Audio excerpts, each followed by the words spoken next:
तो जीह क्या है? वो मध्यमा वाक है, और मध्यमा वाक का खुलना यही अजपा जप का खुलना है। यद्यपि ये रहस्य सभा में कहने योग्य नहीं था, लेकिन भगवान की प्रेरणा से यह एकांत की बात, जो अनुभव की, उस अवस्था तक पहुंचे हुए महापुरुष के अनुभव की बात भगवान की प्रेरणा से हमने आप लोगों के मध्य प्रकाशित की है। महाराज जी कहते थे, केवल जिह्वा से, वैखरी से नाम का अभ्यास करते करते ये मध्यमा वाक खुल जाती है, वाक जागृत हो जाती है। वो जागने के बाद फिर कभी सोती नहीं है। इसी का नाम है अजपा जप। क्या है इसी का नाम? अजपा जप।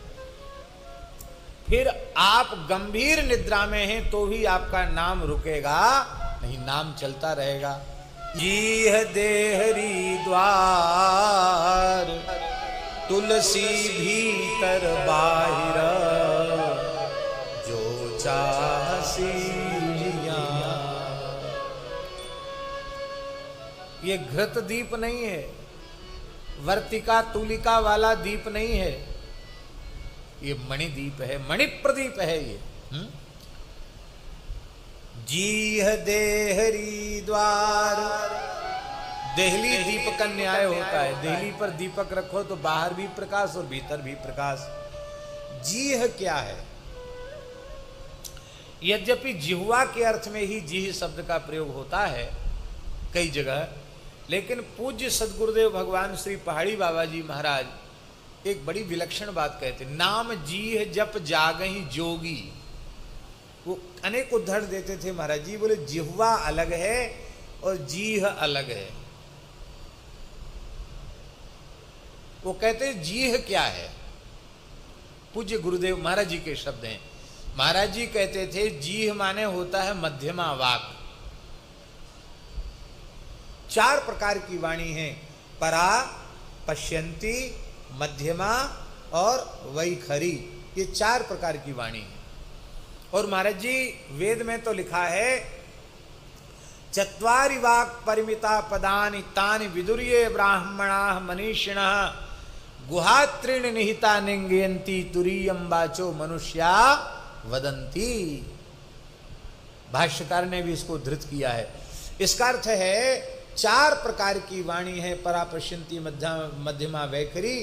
3 प्रकार की वाणी गुहा में निविष्ट है और अनुभव में नहीं आती है।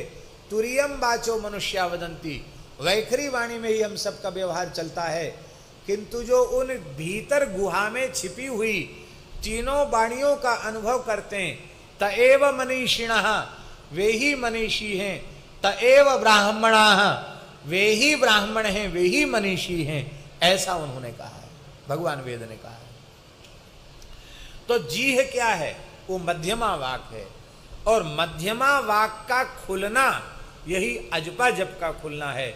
यद्यपि ये रहस्य सभा में कहने योग्य नहीं था, लेकिन भगवान की प्रेरणा से यह एकांत की बात, जो अनुभव की, उस अवस्था तक पहुंचे हुए महापुरुष के अनुभव की बात भगवान की प्रेरणा से हमने आप लोगों के मध्य प्रकाशित की है। महाराज जी कहते थे, केवल जिह्वा से, वैखरी से नाम का अभ्यास करते करते ये मध्यमा वाक खुल जाती है। और ये जीह क्या है? भीतर एक छोटी जीव होती ना, लटकती सी, इतनी छोटी होती टेंटुआ में। तो महाराज जी कहते थे कि वो जब अजपा खुल जाता तो जीव हमेशा हिलने लग जाती अपने आप ही। अब ये बात भी सबको कहने की नहीं तो कोई भी कहेगा हमारा अजपा खुल गया। एक आए, वो महाराज जी से बोले हमारा अजपा खुल गया, तो महाराज जी मुंह खोल, फिर ऐसी फटकार लगे, भाग यहां से। श्री अयोध्या नाथ भगवान की वाजी वाह। बड़े अयोध्या जी से महापुरुष पधारे। हाँ, स्टेशन मंदिर अयोध्या जी से। आप लोग कहेंगे स्टेशन मंदिर क्यों है? महाराज जी स्टेशन मंदिर के महंत जी हैं। स्टेशन मंदिर क्यों है तो वो भी सुन लीजिए। राम जी का पुष्पक विमान वहां आकर रुका था। राम जी के पुष्पक विमान का स्टेशन है वहाँ। तो अयोध्या के लोग उसको स्टेशन मंदिर कहते हैं। पुष्पक विमान वहीं उतरा था। बोलो भक्तवत्सल भगवान की। तो वो जीह, तो वैखरी वाणी से नाम जपते जपते जब तो मुंह खोल, माने उसकी जिह्वा निरंतर चलेगी। अजपा जपे सो जाने भेऊ, अजपा जप। तो जब वह अजपा खुल जाएगा, और अजपा खुलने के बाद मध्यमा वाक खुलती है, तो फिर जब भाव समाधि लगती है, नाम का रस, नाम का स्वाद आने लग जाता है, तो भाव समाधि लग जाती है। उस भाव समाधि में जो अपने प्रेमास्पद प्रभु से जिस भाषा में वार्तालाप होता है ध्यान की अवस्था में, वो पश्यंती है, जो हृदय में प्रतिष्ठित वाणी है। और जिस वाक स्वरूप में साधक का सर्वथा विलय हो जाता है, वो है परावाक, पर ब्रह्म स्वरूपा वाक, वो भगवत रूप। ये चारों एक ही हैं। जो परा है वही हृदय देश में आकर पश्यंती है, वही कंठ प्रदेश में आकर मध्यमा है, और वही ओष्ठ, मुख, तालु आदि के व्याघात से बाहर उत्पन्न होती है, तो वही वैखरी है। किंतु ये चारों वाणियों के रहस्य केवल और केवल भगवान के नाम का आश्रय लेकर के और प्राप्त किए जा सकते हैं, जाने जा सकते हैं। तो राम नाम मणि दीप धरु, जीह देहरी द्वार। इससे क्या लाभ होगा? तुलसी भीतर बाहिर, जो चाहसी बुझियार। बाहर भीतर दोनों प्रकाश हो जाएगा। उत्तर कांड में ज्ञान दीप का गोस्वामी जी ने वर्णन किया है, और इतने कष्ट से ज्ञान रूपी दीपक, जब उस प्रकरण में आप पढ़ लेना, देख लेना, इतने कष्ट से ज्ञान दीपक जलाया गया, और स्थिति ये बने कि इंद्रिन सुरुन ज्ञान सुहाई, विषय भोग पर प्रीत सुहाई सदाई, आवत देखें विषय बयारी, तुरतई देही कपाट उघारी। दीपक बुझ गया, किया कराया सब गुड़ गोबर हो गया। इतने कष्ट से तो दीपक, जब पहले गैया लाए, दूध काढ़ा, ग्वारिया बोला, जाने क्या क्या लंबा चौड़ा वर्णन है, और उसमें भी ये भय बना रहा, निरापद साधन नहीं हुआ। तो अंत में उसी प्रकरण में गोस्वामी जी ने कहा, राम भगति मणि उर्वश जाके, दुख लवलेश न सपने उताके। अब महाराज जी एक वाक्यता करनी पड़ेगी। उत्तरकांड में राम नाम भक्ति को मणि कहा जा रहा है, भक्ति को तात भक्ति, क्या है, क्या चौपाई बोली थी, बोलो ना। हाँ, तात भगति मणि उर्वश जाके दुख लवले, हाँ, राम भगति मणि उर्वश जाके दुख लवलेश न सपने उताके। तो भक्ति को मणि कहा, और यहाँ राम नाम को मणि कहा। तो एक ही लेखक के द्वारा दो जगह दो तरह की बात हो गई, तो इसकी एक वाक्यता हमको समझनी पड़ेगी। इसका मतलब है राम नाम महामणि ही भक्ति रूपी प्रदीप है, नाम ही भक्ति है, और नाम ही वह महामणि है जो कभी बुझता नहीं है। अब इस बात को हम श्री मलुकदास जी की एक पंक्ति से स्पष्ट करके और आज के प्रवचन का विराम कर देंगे। केवल उतना ही अंश बोलेंगे, हम पूरा नहीं बोलेंगे। आप सोचो कि घबराओ, आप पूरा नहीं बोलेंगे, हम बस उतना ही बोल करके और समाप्त कर देंगे। श्री वृंदावन बिहारी लाल की जय जय श्री राधे। मलुकदास जी की एक 12 खड़ी है, जिसके बारे में प्रसिद्ध है कि वो उनकी 6ठे वर्ष की आयु की रचना है। ऐसा सुनने में आता है उनके चरित्र में कि वे 5 वर्ष की अवस्था पूरी हो गई, 6ठे वर्ष में लगे, तो उनके पिताजी ने अक्षर ज्ञान के लिए उनको पाठशाला में भेजा। तो पाटी पूजन होके उनको 12 खड़ी लिख दी गई और गुरुजी ने कहा अभ्यास करो, तो एक एक अक्षर के ऊपर उन्होंने एक एक छंद लिख दिया। तो उनके जो पढ़ाने वाले अध्यापक थे उन्होंने लंबी दंडोत की, बोले तो कोई तत्वज्ञानी संत हैं, इनको हम नहीं पढ़ा सकते, इनको तो ले जाओ। उनके चरित्र में तो लिखा है कि औलिया फकीर पढ़े पढ़ाए आते हैं, इसलिए औलिया फकीर हैं, पढ़े पढ़ाए आए हैं, इनको पढ़ने की जरूरत नहीं। और वो इतना अद्भुत है,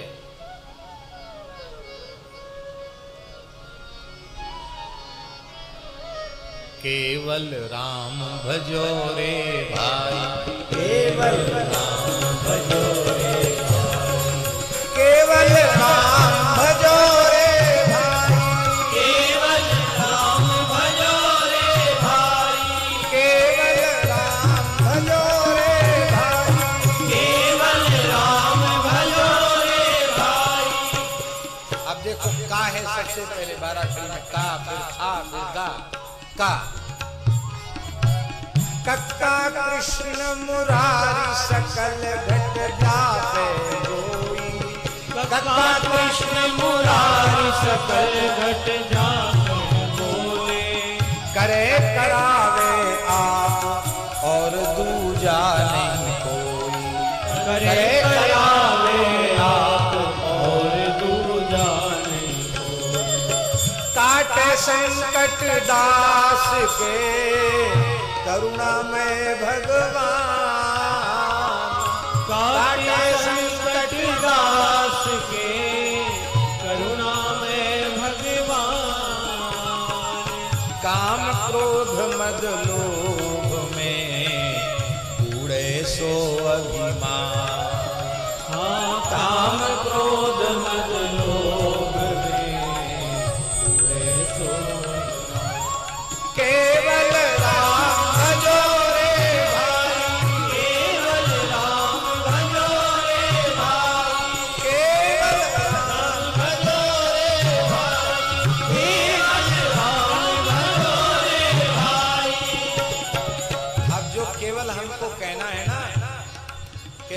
भक्ति राम नाम महामणि दीपक है, मणि दीपक है, वो ना हवा का प्रभाव होगा ना पानी का प्रभाव होगा, बस उस बात की पुष्टि कर रहे हैं। गा का खा गा, गग्गा गुरु दीक्षा दई अमृत ज्ञान पिलाई, गग्गा गुरु दीक्षा दई अमृत ज्ञान पिलाई, गहरे सागर ढूंढ सीप जिया ले आई, हाँ गहरे सागर ढूंढ सीप जिया ले आई, ज्ञान की चिन्हगी गुरु दई सिख दई सुलगाई, ज्ञान की चिन्हगी गुरु दई सिख दया सुलगा, कितनों बरसे जल गगन तब ना बुताई, हाँ कितनों बरसे जल गगन तब ना बुताई, केवल राम भजो रे भाई, केवल राम भजो रे भाई, केवल राम भजो रे भाई, केवल राम भजो रे भाई, केवल राम भजो रे भाई, केवल राम भजो रे भाई। कितनों बरसे जल गगन तबहू ना बुताई, और यही है रुई का दीपक घी का दीपक हो जाएगा तो बुझ जाएगा हवा के झोंके से, पानी से, लेकिन मणि प्रदीप होगा तो कितनों बरसे जल गगन कबहू ना बुताई। और ऐसा राम नाम महामणि ही भक्ति है, कृष्ण नाम महामणि ही भक्ति है।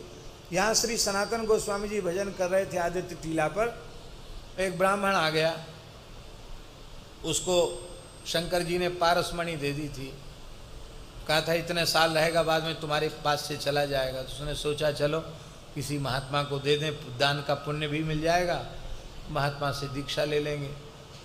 तो सनातन गोस्वामी जी के पास है, बोले महाराज हमारे पास बहुत दुर्लभ चीज़ है, आप ले लो दीक्षा दे। बोले लेन देन वाली दीक्षा हमारे यहाँ नहीं होती है, अरे शंकर जी ने तुमको भेजा तो ऐसा करो कि पहले जो चीज़ तुम लाए हो ना उसको जमुना जी में पधरा दो, फेंक दो उसको, बाद में स्नान करके आओ, क्योंकि तुम उसको छूकर अशुद्ध हो गए हो। और स्नान करके आया तो उन्होंने भगवान नाम का, हरि नाम का उपदेश कर दिया। हरे कृष्ण कृष्ण कृष्ण हरे हरे, हरे राम राम राम हरे हरे। बोले बस इससे बड़ी मणि और कोई दूसरी नहीं। अरे बोले महाराज आपने तो बड़ा घाटा कर दिया, बताओ कहाँ कितनी दुर्लभ मणि थी, कुछ उपयोग कर लेते तो अच्छा होता। अब बताओ आपने जमुना जी में हमारी मणि भी हाथ से तो उठा लाओ जमुना जी में से। कहाँ से लावे महाराज, बहुत गहरा जल है। उसको विश्वास नहीं, उसको लगता था कि नाम क्या है, मणि, मणि तो मणि है। तब आपने कहा कि यमुना जी के पुलिन की कहीं से भी एक मुट्ठी रज लेके आओ। एक मुट्ठी वह व्यक्ति रज लेके आया और कहा इस रज के किसी भी एक कण को लोहे से स्पर्श कराओ। स्पर्श कराते ही सोना हो गया। बोले संपूर्ण वृंदावन की भूमि चिंतामणिमयी है, पारसमयी है, क्या तुम पागल उसमें पड़े हो। श्री राधा नाम, श्री कृष्ण नाम से बढ़कर कोई महामणि नहीं है। अब उस व्यक्ति को बोध हो गया और श्री सनातन गोस्वामी जी के चरण पकड़ लिए। राम नाम मणिदीप धर, जीह देहरी द्वार, तुलसी भीतर बाहिर, जो चाहसी उजियार। नाम जीह जपी जागई जोगी, नाम जीह जपी जागई जोगी। बिरति बिरंचि प्रपंच वियोगी, बिरति बिरंचि प्रपंच वियोगी।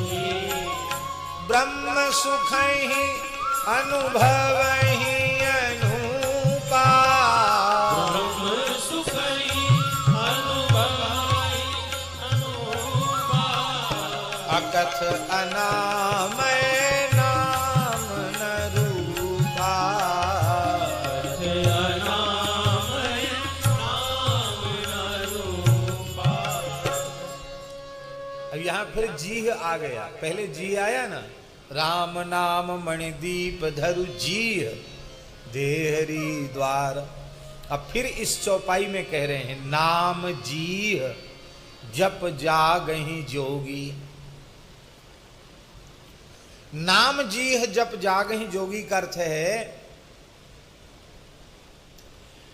कि जीह से अर्थात मध्यमा वाक से, मध्यमा वाणी से जब नाम जपते हैं योगी लोग तो नाम जीह जपि जागहि।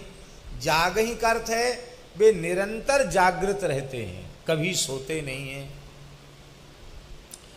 आप लोग कहेंगे कि ऐसा तो कोई मनुष्य मिलना ही मुश्किल है जो कभी सोए नहीं, सदा जागृत रहे, ऐसा मनुष्य मिलना कठिन है। हाँ बिल्कुल पागल हो जाए, दिमाग फैल हो जाए तो कहते हैं कि पागल को नींद नहीं आती है।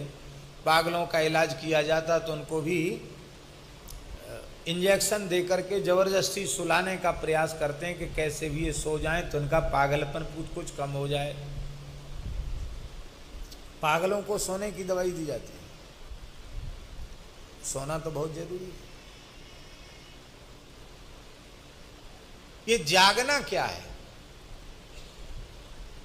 नाम जीह जपि जागहि, वैखरी वाणी से निरंतर भगवान नाम का अनन्य निष्ठा पूर्वक जप करते करते जब जीह अर्थात मध्यमा वाक जागृत हो जाती है, वो जागने के बाद फिर कभी सोती नहीं है। इसी का नाम है अजपा जप। क्या है इसी का नाम? अजपा जप। फिर आप गंभीर निद्रा में हैं तो भी आपका नाम रुकेगा नहीं, नाम चलता रहेगा। यह है नाम जीह जप जागहि जोगी। वो सोते हैं तो भी जागते हैं और जागते हैं तब तो सोते हैं ही। एक और दूसरा एक गूढ़ भाव है। अच्छा आप बताओ, अभी दिन है कि रात है? दिन है ना। लेकिन किसी योगी पुरुष से आप पूछेंगे तो वो कहेगा कि अभी तो रात है। क्या कहेगा? कितने बजे रात के? जितने दिन के बजे उतने रात के बजे।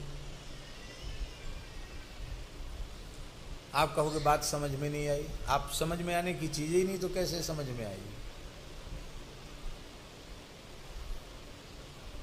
पूज्य गुरुदेव श्री पहाड़ी बाबा महाराज से पूछो कितने बजे? रात के 12 बज रहे। बोले हमारे दिन के 12 बज रहे हैं। बोलो भक्तवत्सल भगवान की। जो विषयी पुरुषों की रात्रि है वही योगियों का दिन है, और जो योगियों का दिन है वही विषयी पुरुषों की रात्रि है। उसका कारण ये है, ये बाहर के दिन रात तो ये किसके द्वारा है? बाहर के जो दिन रात है इनकी व्यवस्था किसके द्वारा है?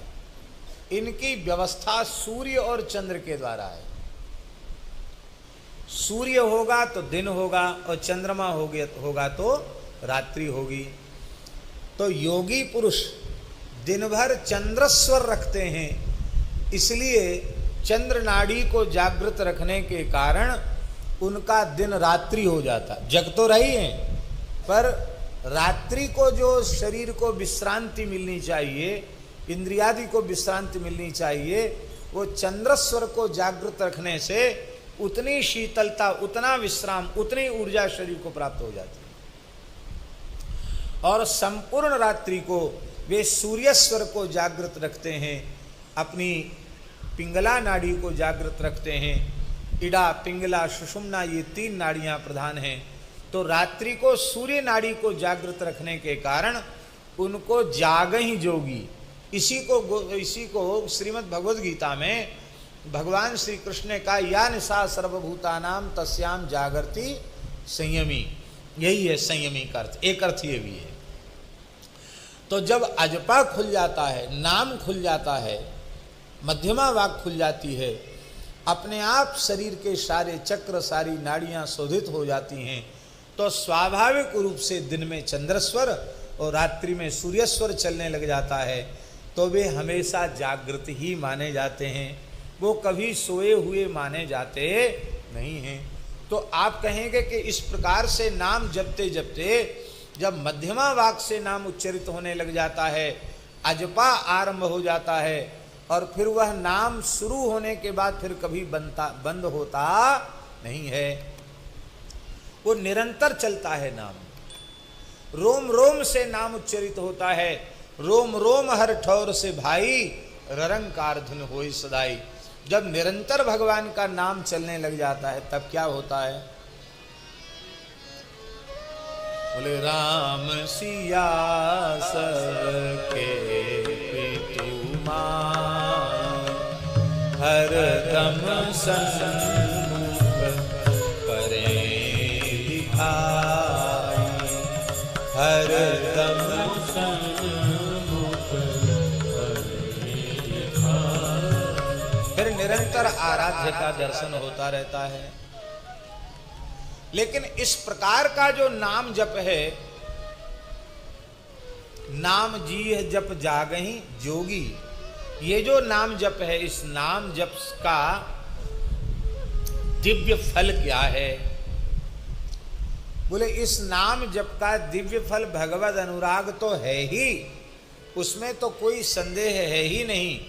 सबसे बड़ा लाभ यह है कि ब्रह्मा जी के बनाए हुए इस जगत प्रपंच से उन महानुभावों का पूर्ण वैराग्य हो जाता है। बिरति बिरंची प्रपंच वियोगी, अर्थात उनका शरीर संसार से पूर्ण वैराग्य हो जाता है। देखो, वैराग्य और अनुराग, इसके संबंध में हम लोगों को ठीक से समझ लेना चाहिए।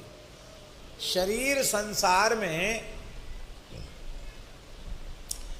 जितने अंश में हमारा राग होगा, उतने ही अंश में हम भगवत प्रेम से वंचित हो जाएंगे। इसलिए शरीर संसार का सर्वथा राग समाप्त हो जाए किसी को, तो भगवान की संपूर्ण प्रीति उसको प्राप्त हो जाएगी, प्रतिक्षण वर्धमाना प्रीति उसे प्राप्त हो जाएगी, रसरूपा प्रेम लक्षणा भक्ति उसको प्राप्त हो जाएगी।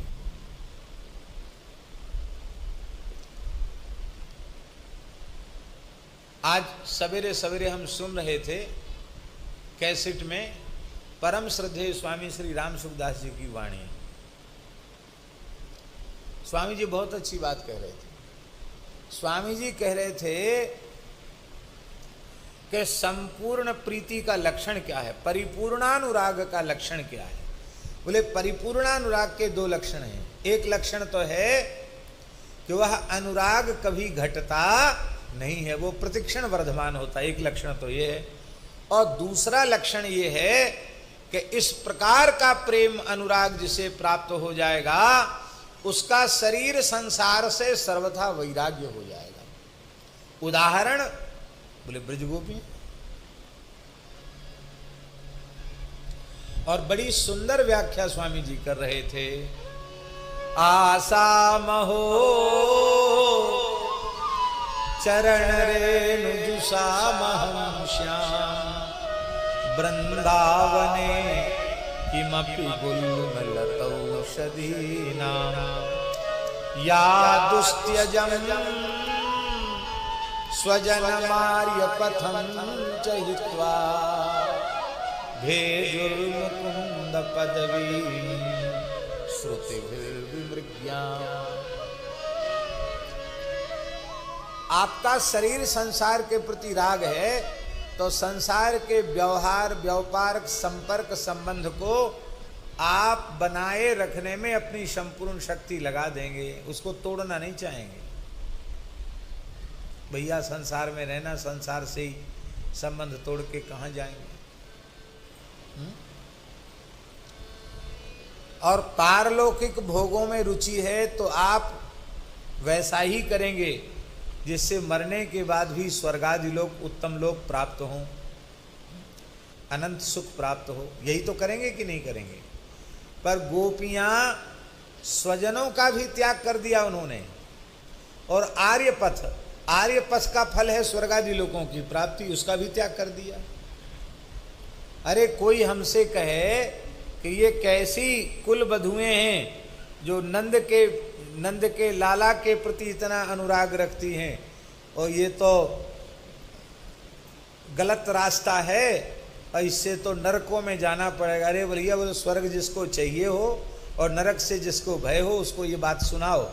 हमको न नरक से भय है न स्वर्ग की हमारे मन में इच्छा है।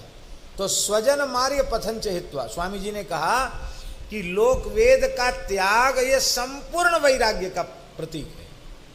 परिपूर्ण वैराग्य है गोपियों के हृदय में, परिपूर्ण वैराग्य है शरीर संसार से, इसलिए संपूर्ण अनुराग है श्री कृष्ण के चरण कमल में। तो साधन क्या है? शरीर संसार से पूर्ण वैराग्य हो जाए और भगवान के चरण कमलों में प्रतिक्षण वर्धमान प्रेम हो जाए। इसका साधन क्या है? बोले इसका साधन है नाम जी जपि जागहि योगी परमारथी प्रपंच वियो विरति विरंच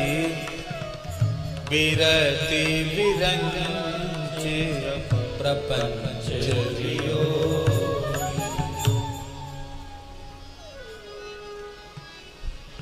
जब विरति विरंची प्रपंच वियोगी ब्रह्मा के बनाए हुए प्रपंच से शरीर संसार से जब पूर्ण वैराग्य हो जाएगा, उसके बाद ही भगवत सुख, ब्रह्म सुख, ब्रह्मानंद, परमानंद, भगवदानंद कब प्राप्त होगा? जब शरीर संसार से पूर्ण वैराग्य हो जाएगा, तब ब्रह्म सुख ही अनुभव ही अनुपा। अनुपम ब्रह्म सुख का अनुभव करने लग जाते हैं। वो ब्रह्म सुख कैसा है, बताओ कुछ, कैसा है? बोले अकथ, अकथ है। अकथ माने वाणी का विषय नहीं है, वाणी से उसका निर्वचन नहीं किया जा सकता है। और अनामय,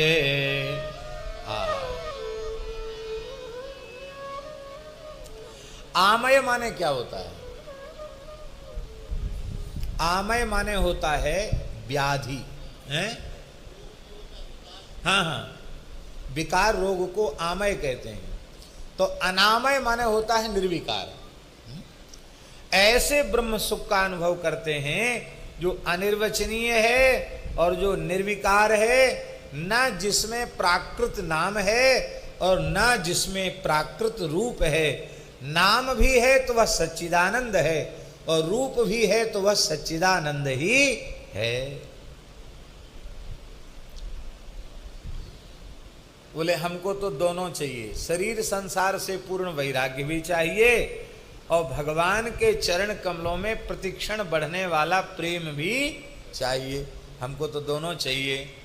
तो तीसरी चौपाई में गोस्वामी जी कह रहे हैं, जाना चाहे गूढ़ गति जेऊ, नाम जीह जपे जाने दे।